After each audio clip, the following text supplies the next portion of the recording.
Hello friends, मैं हूँ रेखा। आज हम हिस्ट्री का क्लास 11th का चैप्टर 3 पढ़ेंगे। चैप्टर का नाम है 3 महाद्वीप में फैला हुआ साम्राज्य। मतलब जो 3 महाद्वीप में इसका नाम, पहले इसका नाम को ही हम समझेंगे कि 3 महाद्वीप कौन से हैं और वो कौन सा साम्राज्य है जो 3 महाद्वीपों में फैला है। सबसे पहले यही क्वेश्चन उठता है ना, जब हम कोई लेसन का नाम पढ़ते हैं तो माइंड में पहले यही आना चाहिए, 3 महाद्वीप कौन से 3 महाद्वीप है और कौन से 3 महाद्वीपों में फैला हुआ साम्राज्य है। तो फर्स्ट ऑफ ऑल हम पहले इसके नाम के बारे में ही जान लेते हैं, इंट्रोड्यूस हो जाते हैं। तो 3 महाद्वीप में से 3 महाद्वीप कौन से? यूरोप, पश्चिमी एशिया, उत्तरी अफ्रीका, ये 3 महाद्वीप हैं। ठीक है। और महाद्वीप क्या होता है?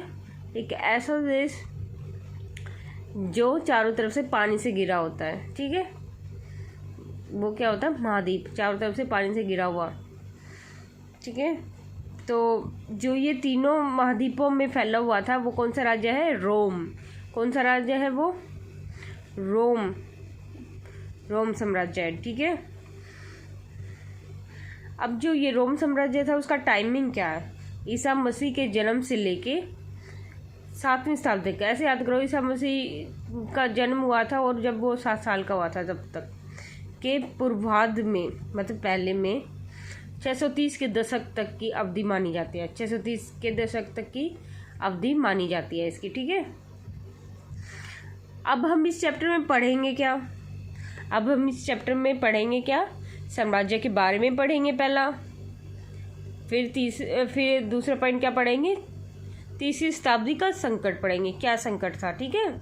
उसके लिंग के बारे में पढ़ेंगे, स्त्रीलिंग, स्त्री और पुरुष में क्या संबंध है, मतलब स्त्रियों की दशा कैसी थी उस टाइम, पुरुषों की दशा कैसी थी, साक्षरता थी या नहीं थी, लोग पढ़े लिखे थे या नहीं, वहाँ की संस्कृति कैसी थी। क्या आपने एक बात नोटिस की है, जो पहले मैंने मेसोपोटामिया पढ़ाया था उसमें भी ये सब चीज़ें थी, वहाँ की साक्षरता, संस्कृति। जब ये हम किसी भी साम्राज्य या देश के बारे में पढ़ते हैं उसमें सब में यही चीज़ें देखने को मिलती है। हमें उसके साम्राज्य के बारे में देखने को मिलता है, लिंग के बारे में, वहाँ की साक्षरता, संस्कृति के बारे में, वहाँ के आर्थिक विस्तार के बारे में कि वहाँ पर कैसा आर्थिक विस्तार था, मतलब का इनकम का क्या साधन था, मतलब व्यापार कैसा होता था, और वहाँ पर श्रेणियाँ कैसी थी, उच्च वर्ग, नीच वर्ग, किन किन श्रेणियों में वो समाज बटा हुआ था। इन सब के बारे में हम डिस्कस करेंगे। ठीक है। तो सबसे पहले हम डिस्कस किसके बारे में कर रहे हैं?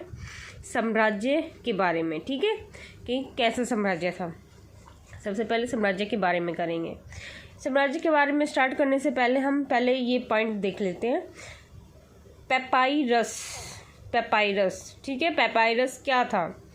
एक सरकंडे जैसा पौधा होता है। पेपाइरस क्या होता है? एक सरकंडे जैसा पौधा होता है जो नील नदी के किनारे उगाया जाता है। और जो ये पेपाइरस होता है वो किस काम आता है? लिखने के काम आता है। जैसे हम आज कॉपी पेपर पे लिखते हैं, कॉपियाँ होती है लिखने के लिए, नोट्स के लिए डायरियाँ होती है, वैसे ही पेपाइरस का पौधा यूज़ में आता था लिखने के। ठीक है। और जो पेपाइरस के पौधे के इस पे लिखते थे ना, उनको क्या कहते थे? पेपाइरोलॉजिस्ट। और इनको क्या कहते थे? पेपाइरस शास्त्री कहा जाता था। इनको क्या कहा जाता था? पेपाइरस शास्त्री। तो चलो अब हम उसके साम्राज्य के बारे में पढ़ लेते हैं। थोड़ा सा साम्राज्य के बारे में पढ़ने से पहले हम मैप देख लेते हैं। ठीक है। ये देखो, ये मैप है, ये भूमध्य सागर है जो किसको अलग करता है? जो यूरोप और अफ्रीका के महाद्वीपों को अलग करता है। ठीक है। भूमध्य सागर है, यूरोप और अफ्रीका का, उत्तरी अफ्रीका का ये मैप है। ठीक है। Hope you understand that. चलिए, तो जब ये साम्राज्य बना था उस वक्त 2 साम्राज्य उभर कर आए थे, 2 शक्तिशाली साम्राज्य उभर कर आए थे। तो 2 साम्राज्य कौन से उभर कर आए थे? रोम और ईरान। अब जो 2 शक्तिशाली साम्राज्य होंगे वो आपस में एक दूसरे जेलस तो फील करेंगे ही, और एक दूसरे से जेलस फील करेंगे। कहते हैं ना, एक म्यान में 2 तलवारें नहीं रह सकती, वैसे ऐसे ही जब दो शक्तिशाली साम्राज्य उभर कर आएंगे तो वो एक दूसरे से संतुष्ट थोड़ा ना होंगे, एक दूसरे के बीच में क्या होता रहेगा, झगड़ा चलता रहेगा। ठीक है।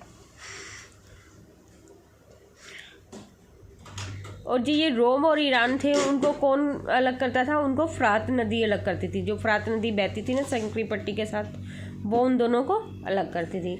ऐसे यूरोप और अफ्रीका को कौन अलग करता था, भूमध्य सागर। जो भूमध्य सागर क्या कहलाता था, रोम का हृदय कहलाता था। रोम का हृदय कौन कहलाता था, भूमध्य सागर। और जो इसके आसपास के सभी देशों पर किसने कैप्चर कर रखा था, रोम ने। अब देख लीजिए साइड से भी देख लेते हैं। उत्तर की साइड कहाँ तक फैला हुआ था रोम, उत्तर की तरफ राइन और डेन्यूब नदी तक। ठीक है। और दक्षिण में सहारा का रेगिस्तान तक, पूर्व में सीरिया तक, और पश्चिम में स्पेन तक। ठीक है। अभी तक हमने क्या पढ़ा है, तीन महाद्वीप में फैला हुआ साम्राज्य, मतलब नाम की डेफिनेशन के बारे में जाना है, क्या थी, कौन कौन से वो तीन महाद्वीप थे।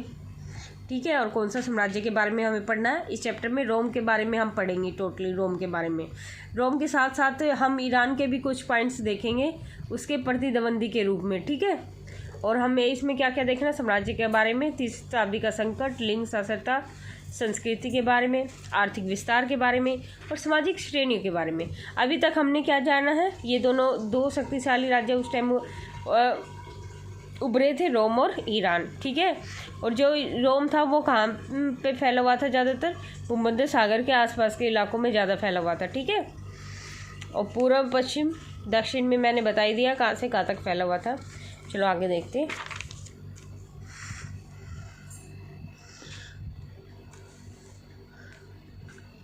आगे क्या है अब इसमें, रोम कैसा देश था, एक गणतंत्र देश था। रोम कैसा देश था, एक गणतंत्र देश था। ठीक है। रोम कैसा देश था, एक गणतंत्र देश था। और जिसकी सत्ता किसके हाथ में थी, सेनेट वर्ग के हाथ में थी। तो आपके माइंड में ये सुनते आया होगा, व्हाट इज सेनेट। सेनेट क्या है सेनेट, कौन थे सेनेट। सेनेट एक धनवान परिवारों का समूह था, जिसे क्या कहा जाता, अभिजात वर्ग कहा जाता था। जिसे क्या कहा जाता था, अभिजात वर्ग कहा जाता था। अभी तक तो हमने बस ये पढ़ा था कि वो कहाँ तक फैला था। अब हम उस साम्राज्य के अंदर के बारे में बात कर रहे हैं कि वो चलता कैसे था, किस पर था। गणतंत्र तो था, लेकिन उसको एक संस्था चलाती थी जिसका नाम था सेनेट। और वो संस्था किसकी थी, धनवान परिवारों की थी, यानी कि अभिजात वर्ग की थी। उनके द्वारा चलाई जाती थी, सेनेट के द्वारा। और ये संस्था कब से कब तक चली, 509 ईस्वी से 27 ईस्वी पूर्व तक चली। इसके बाद क्या हुआ ऐसा, इसके बाद जो जूलियस सीजर था ना, उसका दत्तक पुत्र था। जूलियस सीजर का दत्तक पुत्र था ओक्टेवियन। उसने क्या करा, तख्ता पलटी कर दिया। अब इसकी जगह क्या बनने लगे, सम्राट बनने लगे इसके बाद, ओक्टेवियन। और वो पहला सम्राट बना था ओक्टेवियन। किस नाम से बना था, ऑगस्टस नाम से वो पहला सम्राट बना, रोम का सम्राट बन गया। लेकिन उसने अपने आप को एक आम आदमी ही बोला। और सेनेट को कहा कि तुम जैसे काम चल कर रहे थे ना, वैसे ही करते रहो, बस मेरे अंडर में रहोगे। ठीक है। तो आगे अब रोम को ना 2 पार्ट्स में डिवाइड कर दिया गया था, पूर्ववर्ती और परावर्ती। पूर्ववर्ती मतलब तीसरी शताब्दी से पहले का टाइम पूर्ववर्ती। परावर्ती मैंने बाद का, तीसरी शताब्दी के बाद का। ठीक है। सिंपल सी बात है, इसमें कोई वो नहीं है लॉजिक वाली बात। चलो अभी इसका मीनिंग समझ लेते हैं। बलात् भर्ती क्या थी। बलात् भर्ती कुछ वर्गों या समूह के वैक्स लोगों का सैनिक सेवा करनी पड़ती थी। उनको अनिवार्य था, ये ज़रूरी था कि उनको सैनिक सेवा करनी ही पड़ेगी। ये फारस के आसपास की बात है। ठीक, फारस में ऐसा होता था। लेकिन इसकी साइड जब रोम में देखेंगे ना, तो वहाँ पे तो बहुत अच्छी हालत होती थी सैनिकों की। और इसी के चलते ईरान में क्या हो रहा था, इसी के चलते ईरान में पारथियों ने और ससानियों ने, राजवंशों ने इस पर शासन चला रखा था। ईरान पर इन दोनों का शासन था, पहले पारथियों का था, फिर ससानियों का। ठीक है, शासन था। अब आगे चलते हैं। रोमन साम्राज्य विविधतापूर्ण था, भाषा अनेक। विविधतापूर्ण क्यों था, क्योंकि जब वो 3 अलग अलग महाद्वीपों में फैला हुआ था तो जाहिर सी बात है, तो एक जैसी लैंग्वेज तो होगी नहीं, सबकी अलग अलग अपनी अपनी लैंग्वेज थी, अलग अलग बोलियां थी, अलग अलग रीति रिवाज थे, है ना। वो अपने सब अपने अलग अलग तरीके से अपने रीति रिवाज थे, किसी के कैसे रीति रिवाज, किसी के कैसे। यहाँ देखो तो अड़ोसी पड़ोसी के भी रिवाज अलग हो जाते हैं, वो तो एक देश से दूसरे देश की बात हो रही है, तो जाहिर सी बात है कि अलग अलग ही होंगे, जिसके कारण रोमन साम्राज्य को विविधतापूर्ण देश कहा गया था। पहला ही बड़ा ही इतना था साम्राज्य, जहाँ पे भाषाएं अनेक भाषाएं बोली जाती थी, लेकिन प्रशासन की भाषा सिर्फ 2 ही थी, लातीनी और यूनानी। यूनानी यानी पूर्व की और लातीनी पश्चिम की। लातीनी जैसे कंफ्यूज हो जाओ ना, लातीनी यूनानी कहाँ की थी, तो लातीनी मतलब लात यानी कि पैर, पैर कहाँ होता है नीचे, नीचे की तरफ क्या हो, पैर नीचे, पश्चिम पूर्व मतलब नीचे मतलब अपोजिट, सर पैर होता है, ऐसे पूर्व क्या हो गया, सर हो गया, ये पैर हो गया, पूर्व पश्चिम, ठीक है। एक याद होगा तो दूसरा उसका अपोजिट ही है, यूनानी अगर पूर्व है तो ये पश्चिम में। हेड और पाव से लगा लो, ठीक है, हेड और फुट। प्रथम सम्राट अगस्टस 27 ईस्वी से में जो राज्य स्थापित किया उसे प्रिंसपेट कहा जाता है।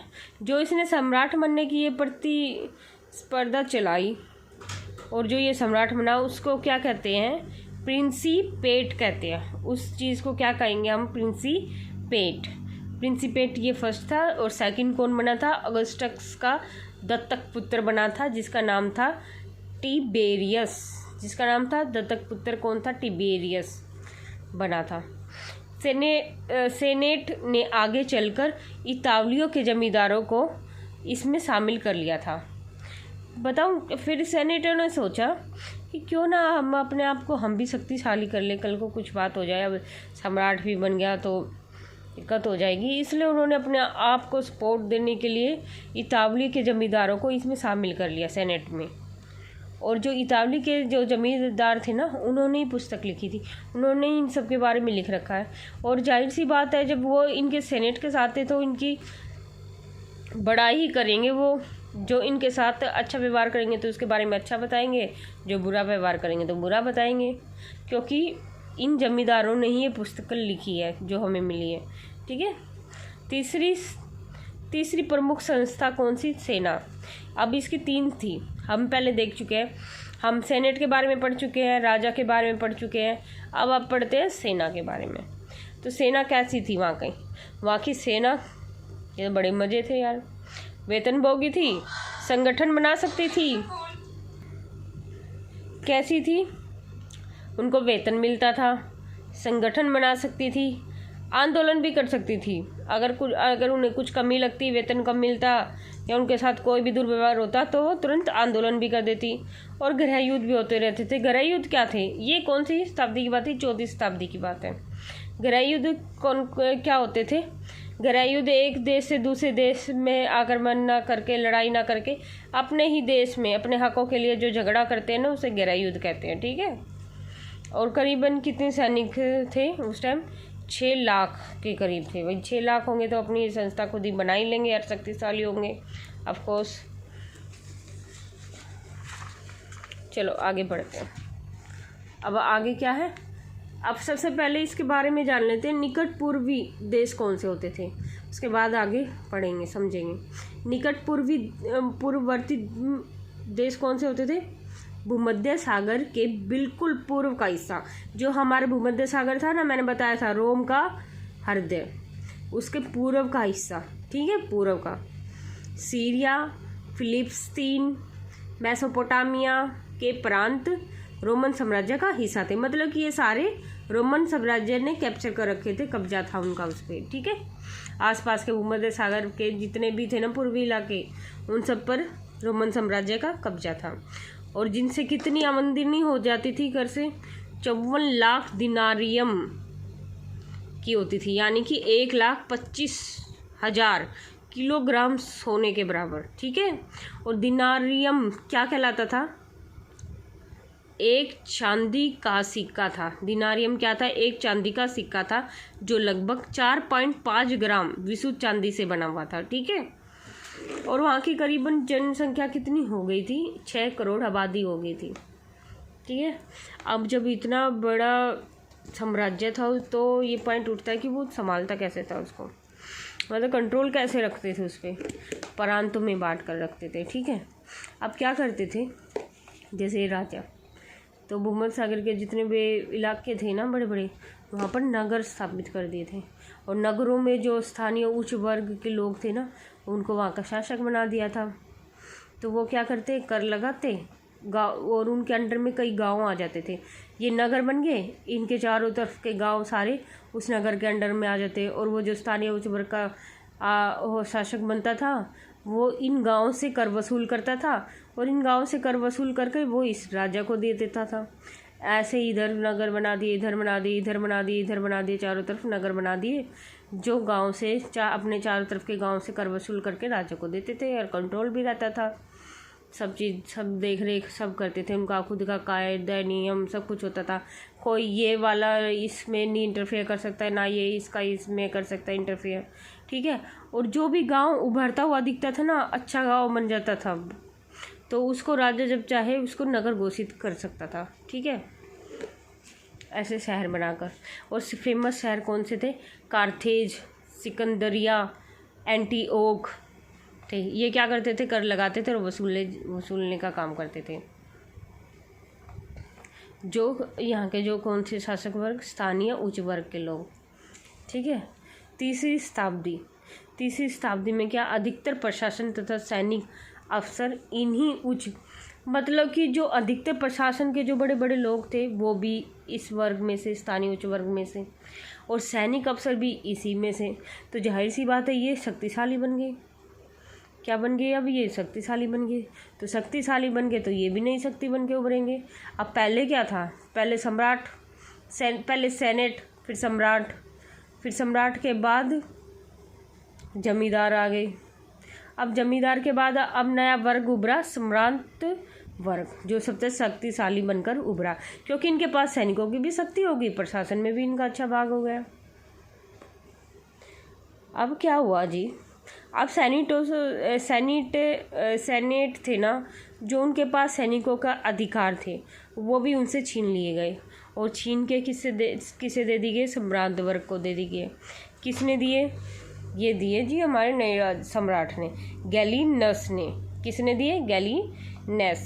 गैलिनस। और जो ये वर्ग थे मैंने बताया, उनका खुद का दंडनायक होता था, नगर परिषद होती थी खुद की, अपना सुनिश्चित क्षेत्र होते थे, और अनेक ग्राम उनके अंडर में होते थे एक नगर के। ठीक है, अब इसमें कुछ पॉइंट्स हैं साम्राज्य में। तीसरी शताब्दी तक इतावलियों का प्रभाव बना रहा, व 3rd शताब्दियों तक जमींदार थे इसमें। इतावलियों मतलब जमींदारों का इसमें प्रभाव था। अकाल के दिनों में भी इनके पास खाने की कमी नहीं होती थी। मतलब जो ये नगर थे ना, वो इतने भरपूर या संपन्न थे कि अकाल भी पड़ जाता था तो खाने पीने की कमी नहीं होती थी। वहाँ पे इतने संपन्न शहर थे ये। स्नानागृह रोम के शहरी जीवन का विशेषता थी। जो यहाँ के स्नानागार थे ना, वो रोम साम्राज्य की एक मुख्य विशेषता थी। वहाँ पे बड़े बड़े स्नानागार मिले हैं, जैसे मोहनजोदड़ो में मिला हमारे। ईरान में भी शुरू किया गया था ये स्नानागार बनाने, ईरान में भी शुरू किए थे, लेकिन पुरोहित वर्ग ने उनका विरोध कर दिया। ठीक है, और नेक्स्ट पॉइंट ये आता है, एक वर्ष में, एक कैलेंडर के अनुसार ये अनुमान लगाया कि एक वर्ष में वहाँ पर 176 दिन वहाँ मनोरंजन कार्यक्रम होते थे, यानी कि वहाँ पे मनोरंजन के भी भरपूर साधन थे। तो फ्रेंड्स, आज के लिए इतना ही काफ़ी। नेक्स्ट वीडियो में हम देखेंगे कि तीसरी शताब्दी का संकट, तीसरी शताब्दी के संकट के बारे में हम पढ़ेंगे। ठीक है, नेक्स्ट वीडियो में क्या पढ़ेंगे हम, जो मैंने बताया था आपको, तीसरी शताब्दी का संकट। नेक्स्ट वीडियो में हम इसे पढ़ेंगे। ठीक है, okay, bye, thank you so much.